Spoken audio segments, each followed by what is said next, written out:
Vi tog ud til Smørum, hvor Oticon ligger i grønne omgivelser, for at snakke med en succesfuld karrierekvinde, der gerne vil fortælle om hendes vej til toppen. Jeg hedder Pia Andreasen, og jeg er startet her på Oticon 1. februar. Så jeg er på intro, hedder det. Det vil sige, stort set hver dag har jeg en times fokus på en eller anden afdeling her hos Oticon. Man bliver introduceret i alle afdelinger, og det tager cirka 1,5 måned, før man er igennem hele intro-programmet her. Og det spænder meget bredt. Jeg bliver ansat som projektkoordinator i vores marketing- og kommunikationsafdeling. Det vil sige, at jeg er nødt til at vide, hvad vi laver her, for at jeg kan formidle nogle og brande vores produkter. Altså det er svært, kan man sige, så det er en af mine opgaver er også at klæde min chef på, så han kan briefe vores vi har. Hvilke uddannelsestrin du havde for den vej op til her til Oticon? Til Oticon. Jeg kører mig igennem de brancher, jeg har været igennem, fordi der er det kommet med på min vej. Vejen opad, karrierestigen starter stadigvæk med en realeksamen, og derfra vil... En realeksamen hvad? En realeksamen, og det hed det bare, altså det er grundskolen 10. klasse. Ja. Det hed det bare dengang, sidste årgang, inden det blev døbt op til 10. klasse. Derfra så kan man jo så vælge gymnasiet, eller det valgte jeg altså ikke at gøre, fordi jeg valgte handelsskole i stedet for, fordi jeg vidste, at jeg skulle ud og have med mennesker at gøre. Det vidste jeg allerede dengang, men hvilken retning, det vidste jeg. Så jeg tog en handelsskole. Fra handelsskolen tog jeg til IKEA, som uddannede mig. Det var en 3-årig uddannelse, man kommer på IKEA. Efter IKEA går jeg selv i gang med en uddannelse, som IKEA betaler. Og det hedder en kan-mærke, som man læser side ved siden af, man arbejder. De betalte, når man havde ligesom bestået fagene. Og jeg læste i 8 år, og 2 forskellige moduler læser den. Der er 3 grundmoduler, og de bliver så overbygget. Den ene gren hed organisation og strategi, og det andet modul, jeg hedder international handel og økonomisk samarbejde. Jeg var så i IKEA, og det kunne godt bruge mit know-how til, at jeg var kravlet så langt op i stigen, så jeg havde prøvet at være afdelingsleder, jeg havde været produktchef.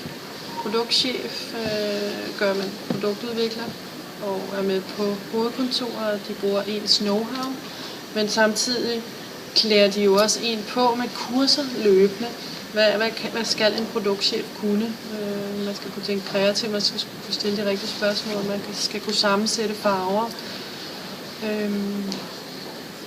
Efter at have været produktchef, blev jeg så varehuschef. Uden at have en lederuddannelse. Så der bliver jeg så klædt på, mens man er leder, at blive klædt på som leder. Og det er altså mange forskellige moduler, man bliver klædt på med der.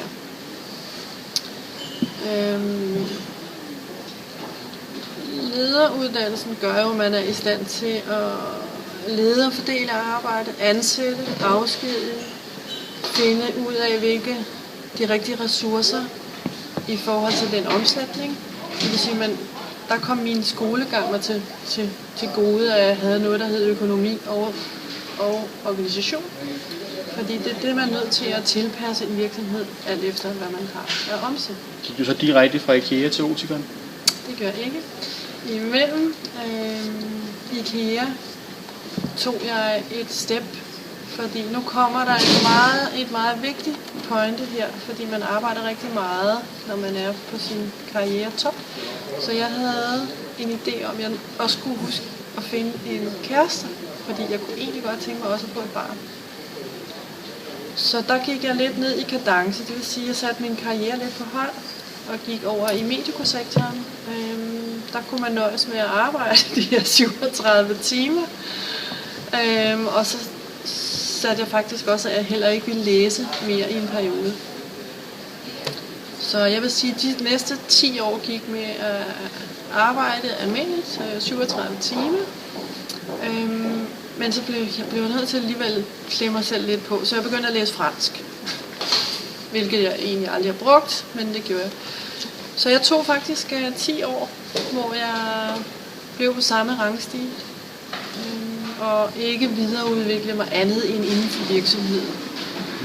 Så det vil sige produktudvikle mig og fulgt med, hvad sker der udenom i verden. Det har jeg altid været efter. Efter så har jeg fået barn og fundet ud af, nu vil jeg godt tilbage til, hvad kan man sige, der hvor min uddannelse bruges. Og så i den farmaceutiske branche. Først, der sad jeg som koordinator, men fik egentlig ikke de store projekter. Jeg var ikke sådan, jeg havde nogle enkelte med branding, hvor jeg fik lov at føle internationalt. Men jeg kunne jo ikke komme videre i den virksomhed, jeg var i. Så jeg valgte at stoppe, mens lejen var god. Og så tænkte jeg, hvor kan jeg på internationalt niveau gøre en forskel. Og så jeg det her job hos Oticon. Og det var simpelthen så spændende. Og det søgte jeg så, og fik det. Så det er jeg nu. Hvilke kompetencer tror du er nødvendige at have for at bestride sådan en stilling, som du har her hos Oticon? Ja, det som Oticon lægger vægt på, det er at man selvfølgelig har den rette uddannelse. Det kræver det for at nå dertil de gode job. Det er der ingen tvivl om. I det her tilfælde, hvor jeg blev ansat, lagde man meget vægt på at have en vis erfaring. Og lige netop med det her job, som jeg har, der var det at bevæge sig på det politiske niveau, finde ud af, hvordan samfundet er strikket sammen. Og det var det, jeg havde med i min bagage over fra den farmaceutiske branche. Og det havde jeg siddet med i vores kommunikationsafdeling. Fordi derovre må man ikke direkte henvende sig til patienter. Det vil sige, at man skal finde helt andre vinkler at brande sig på og markedsføre sig på. Og det er meget unikt ikke at gøre det B2B. Så den erfaring blev jeg faktisk ansat her hos Oticon. Jeg har så også... Hvad betyder B2B? Business to business. Har du nogle gode råd til de aspiranter derude, der kunne tænke sig at have et lignende arbejde, som det du har?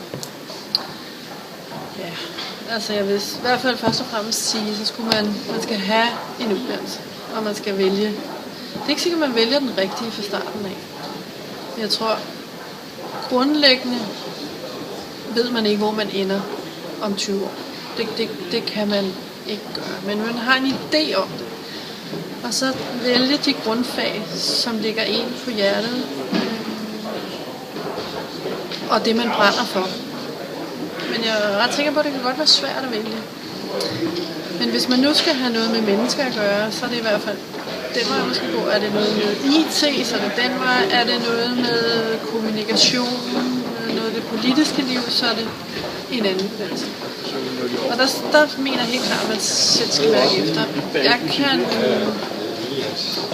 anbefale, at man prøver at komme ud i praktik, hvis det overhovedet er muligt.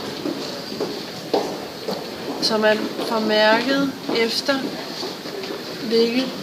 hvilken branche er den rigtige for en. Så en god kombination af uddannelse og erfaring.